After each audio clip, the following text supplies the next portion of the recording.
Hello friends, good morning and welcome back to my channel. কেমন আছো সবাই? আশা করি সবাই ভালো আছো ও সুস্থ আছো, আর আমিও বেশ ভালো আছি। শুভপ্রিয়া ক্রিয়েশনের আর একটা নতুন ব্লগে তোমাদের অনেক অনেক স্বাগত। যে যেখান থেকেই আমার এই ব্লগটা দেখো না কেন, তাদের অনেক ভালোবাসা আমার এই ছোট্ট ব্লগে। বন্ধুরা, পুরো ব্লগটা দেখার অনুরোধ রইল। আর এখন বাজে সকাল 7টা। ব্লগটা এখন থেকে স্টার্ট করছি তোমাদের সাথে নিয়ে।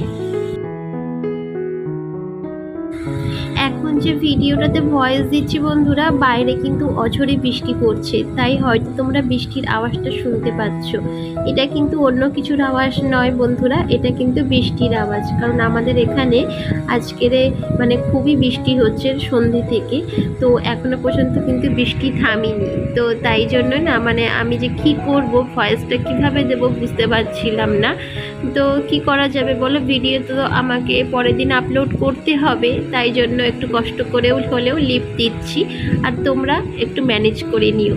তো দেখো, সকালে বাসি কাজকর্মগুলো আগেই সেরে নিয়েছি, তার মধ্যে চাও করে নিলাম আর চা খেয়েও নিয়েছি, তার সঙ্গে ছেলেকেও একটু বিস্কুট খাওয়ালাম।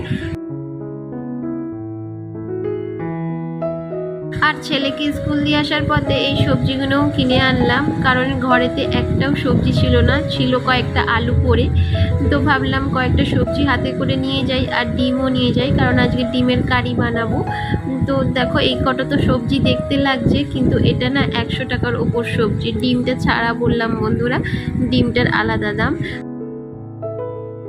আর আমাদের এখানে টমেটো এখন 70 টাকা কেজি বিক্রি হচ্ছে বন্ধুরা। যেহেতু একটু কলকাতার সাইড তো, তাই জন্য সবজির দাম হু করে বেড়ে যাচ্ছে।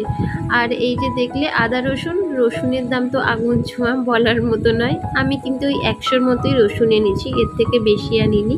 আর এই যে কয়েকটা ডিম এনেছিলাম, তো এখন এগুলো সিদ্ধ বসিয়ে দিয়ে ওইদিকে টুকিটাকি কাজগুলোও সারবো। আর আজকে সকালের ব্রেকফাস্টে রয়েছে রুটি আর আলুর তরকারি। বেশ কয়েকদিন পর কিন্তু রুটি বানালাম, না হলে তো সকালবেলা চাউমিন, পাউরুটি এসব দিয়ে কাজ চালিয়ে দিচ্ছিলাম। কিন্তু আজকে কি মন গেল যে ভাবলাম না, আগে রুটিটা বানাই। আর সকাল সকাল একটু ভারী ব্রেকফাস্ট করলে দুপুর 2-2-2:30 পর্যন্ত না বেশ থাকা যায়। কিন্তু ওই ধরো টুকটাক কিছু ব্রেকফাস্ট যদি সকালবেলা করে নিলাম, পরক্ষণেই ওই 11:30-12টা নাগাদ আবারও খিদে পেয়ে যায়, তো তখন আবার কিছু না কিছু খেতেই লাগে। তাই জন্য আজকে ভাবলাম যে না, একটু রুটি বানিয়ে নিই। আজকে সকালে ঘুম থেকে উঠেছি ওই সকাল 6:30 নাগাদ। তো 6:30 থেকে 7টার মধ্যে বন্ধুরা আমি সমস্ত ঘরের বাসি কাজগুলো সেরে ফেলেছিলাম, মানে ঘর ঝাড় দেওয়া, ঘর মোছা। তো এগুলো না আমি আধা ঘন্টার মধ্যে শেষ করে ফেলেছি আজকের। কারণ না, আজকে সকালের ওয়েদারটা বন্ধুরা খুবই সুন্দর, দেখতেই পাচ্ছ বাইরে এত সুন্দর হাওয়া চলছে। সকাল থেকেই কিন্তু এই রকম হাওয়া চলছে, তাই ওয়েদারটাও ঠান্ডা। তো তাই জন্য না কাজ করতে সেভাবে অসুবিধাও হয়নি। আর এখন কাপড়গুলো মেলছি বটে, কিন্তু এত পরিমাণে ওলটপালট মানে হাওয়া চলছে যে এদিক ওইদিক সবই চলে যাচ্ছে দেখো। তো যাই হোক, এখন দেখো যা করে একটু ক্লিপ আটকে দিয়ে কাপড় জামাগুলো জল ঝরাতে দিলাম। আর আকাশের অবস্থা দেখছো কেমন ঘন কালো করে এসছে। আর এই যে আমার ছেলেও স্কুল থেকে চলে এসছে। আর চলো আজকের দেখাই আমার ছেলের একটা কীর্তি, মানে আমি কিন্তু ওকে শেখাইনি বন্ধুরা, ও নিজে থেকেই না এটা শিখেছে। দেখো, যেমন স্কুল থেকে এসে নিজেই মোজা খুলে জুতোটা কি সুন্দর করে গুছিয়ে রাখলো, আর আমার দিকে দেখছে আর বলছে তুমি ভিডিও কেন করছো।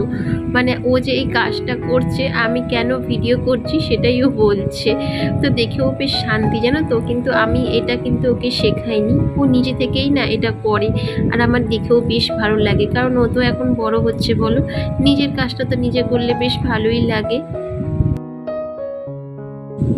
বাজার থেকে কয়েকটা কাঁকরোল এনেছিলাম, তো সেটাই এখন দেখো কাটবো বলে বসে পড়েছি বটি নিয়ে। আর আমরা এই গরমে না প্রথম কাঁকরোল খাচ্ছি, যেন মানে কাঁকরোলটার কথা আমরা ভুলেই গেছিলাম যে কাঁকরোল বলে একটা সবজি আছে। তো আজকে যখন সবজি কিনতে গেছিলাম, তো সবজিওয়ালার কাছে দেখলাম কাঁকরোল রয়েছে, তাই একটু নিয়ে নিলাম। আর এটা আমি ডালের সাথে ভাজা করব। তো ডালটা না আমি ওইদিকে গ্যাসে বসিয়ে দিয়ে এসেছি, আর এদিকে কাঁকরোলগুলোকে কেটে নিচ্ছি। আর ডালটা আমার প্রতিদিনকার নিত্যসঙ্গী বন্ধুরা, কারণ বিশেষ করে আমার ছেলের জন্য প্রতিদিন আমাকে ডাল করতে হয়। সেটা যে কোনো ডাল হলেই হবে, কিন্তু ডাল আমাকে করতেই হয়।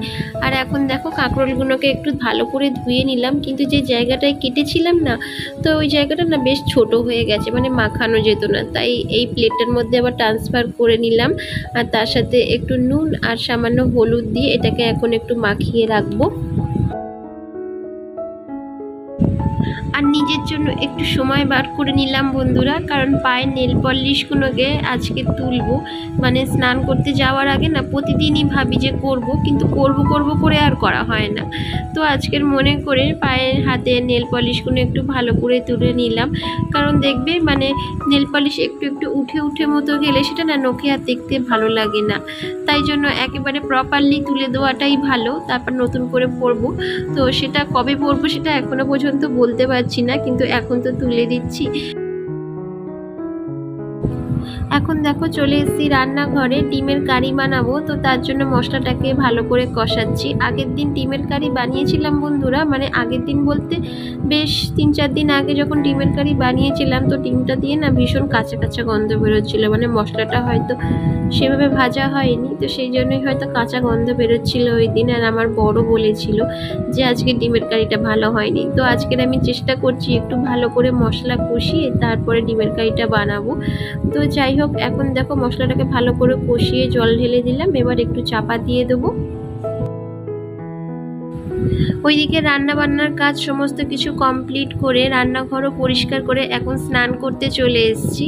তো স্নান করার আগে যেটা আমার প্রতিদিনকারের রেগুলারের কাজ, যে বাথরুমটাকে একটু ঝাঁটা দিয়ে ভালো করে পরিষ্কার করা, তো সেটাই দেখো এখন করছি। তো বন্ধুরা আজকের ভিডিওটা এখানেই শেষ করলাম। যদি তোমাদের ভিডিওটা একটুও ভালো লেগে থাকে তো প্লিজ একটা লাইক করে সাবস্ক্রাইব করে আমার পাশে থেকো। আর যারা ইতিমধ্যে আমার চ্যানেলটা সাবস্ক্রাইব করেছো তো তাদের অসংখ্য ধন্যবাদ।